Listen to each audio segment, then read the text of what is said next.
काफ़ी दिनों से, काफ़ी अरसे से मैं कह सकता हूँ कि एक वर्ग का आग्रह था कि हमारे लिए भी कमीशन का गठन किया जाए, और 2 बार 3 बार उन्होंने इस सारे विषय को लेकर के हमसे मांग भी की, और हम इस बात को थोड़ा सा देखने लगे कि भी पूरे देश भर में इस तर्ज पर कोई आयोग का गठन हुआ है कि नहीं। तो कुल मिलाकर के आज जब एक बहुत बड़ी संख्या में आकर के उन्होंने आग्रह किया, हमने उनकी बात सुनी है, और सुनने के बाद उनको कहा कि पूरे देश भर में आयोग सिर्फ एक जगह है, वो है मध्य प्रदेश में, और वो आयोग जो है वो सामान्य जाति वर्ग का जो है वो आयोग गठित है, और जिसको इनके ही जो नेता है रूमित, उन्होंने पहले भी इस बात के लिए आग्रह किया था कि उसी तर्ज पर, उस तर्ज पर जिस तर्ज पर मध्य प्रदेश में आयोग गठित किया गया है, उस तर्ज पर हिमाचल प्रदेश में भी स्वर्ण आयोग का गठन किया जाए। तो आज हमने थोड़ी डिटेल्स उसमें ली हैं, और डिटेल्स लेने के बाद जब हमने देखा कि इनकी मांग काफ़ी अरसे से इस बात को लेकर के चल रही है, हमने इनकी बात को सुना, और सुनने के बाद हम सारे समाज को इकट्ठा होकर के चले। जैसे हमारे अनुसूचित जाति के वर्ग के लिए भी कमीशन है, ओबीसी के लिए भी कमीशन का प्रावधान है, और ऐसे में अगर हमारे सामान्य वर्ग के लिए भी अगर आयोग का गठन होता है तो उस दृष्टि से कोई इस तरह की बात नहीं है, सब मिलकर के चलें। महत्वपूर्ण हमारे लिए है कि सब समाज इकट्ठा होकर के, संगठित होकर के चलते रहें, और सब समाज का हित का भला करना ये सरकार का दायित्व है, एक संवैधानिक व्यवस्था के अनुरूप, और उस व्यवस्था के अनुरूप हम काम करना चाह रहे हैं, हम काम कर रहे हैं। और ऐसे में हमने जो है मध्य प्रदेश की तर्ज पर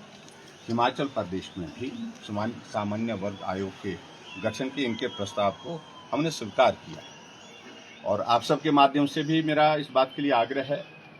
और हमने कहा कि अगला जो हमारा बजट सत्र आएगा, बजट से क्योंकि कमीशन है, कमीशन हमको विधानसभा में हमको एक्ट के रूप में इसको करना पड़ेगा, तो अगले सत्र में, बजट सत्र में इस आयोग का गठन करेंगे, ये हमने उनको बात कही। और उनसे मेरा निवेदन है इस बात के लिए कि अब वो जाएं, सब मिल करके रहें, समाज के बारे में जो अच्छा बोलें, और अच्छा बोल करके हम इकट्ठा होकर के काम करें। सर, आज विपक्ष अविश्वास प्रस्ताव लेकर सदन के भीतर आया था, क्या कहेंगे उस पर? मुझे लगता है कि विपक्ष अपना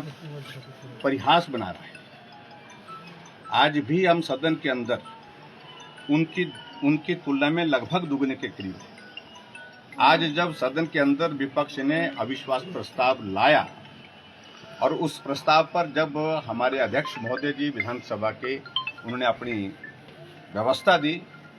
और व्यवस्था के साथ जब उनसे पूछा कि आप इसको प्रस्तुत करना चाह रहे, उन्होंने कहा हाँ करना चाह रहे, तो प्रस्तुतिकरण के लिए यह आवश्यक है कि 1/3 ऑफ द टोटल स्ट्रेंथ, जो हाउस की जो हमारी संख्या है, उसके अनुरूप वहाँ पर संख्या होनी चाहिए। वो संख्या कुल मिलाकर के जो खड़े हुए थे, जितने भी सदस्य, शायद मेरे ख्याल में 20 लोग खड़े थे, और वो संख्या जो है उस प्रस्ताव को स्वीकार करने के लिए जो जितनी जरूरी चाहिए तो उतनी से है ही नहीं, 23 चाहिए थे,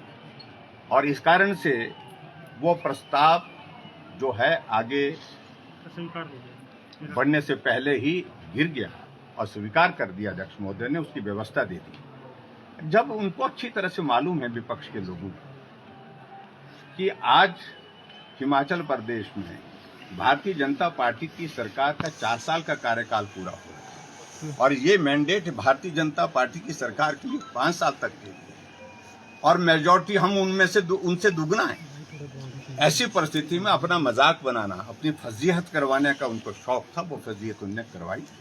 और यही अपरिपक्व नेतृत्व की एक निशानी है जो आज विधानसभा के अंदर आप लोगों ने तमाशा देखा। सर, आप वाराणसी जा रहे हैं, प्रधानमंत्री नरेंद्र मोदी 13 और 14 को वाराणसी में शिवधाम और उसका वो भी करेंगे और मुख्यमंत्री उप मुख्यमंत्री बुलाएं, आप वहाँ जाएंगे? हाँ, मेरा जाने का कार्यक्रम है। हालांकि मैंने कहा तो था मैंने कि भी हमारा विधानसभा का सत्र चल रहा है और विधानसभा सत्र के कारण जो है हमारे लिए थोड़ी सी कठिनाई होती, क्योंकि ये विंटर सेशन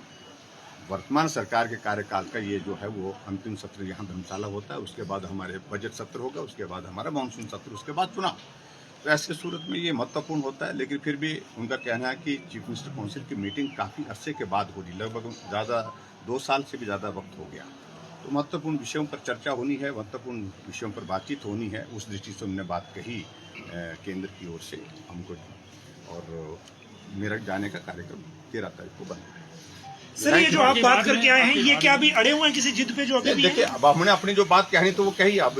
इनको इस बात को लेकर के मुझे लगता है कि मानना चाहिए, इनको आभार व्यक्त करना चाहिए और जाकर के सब लोगों के बीच में जाकर के इस बात का जो है वो मनाना चाहिए, इनको प्रसन्नता होनी चाहिए। Thank you, please, thank you.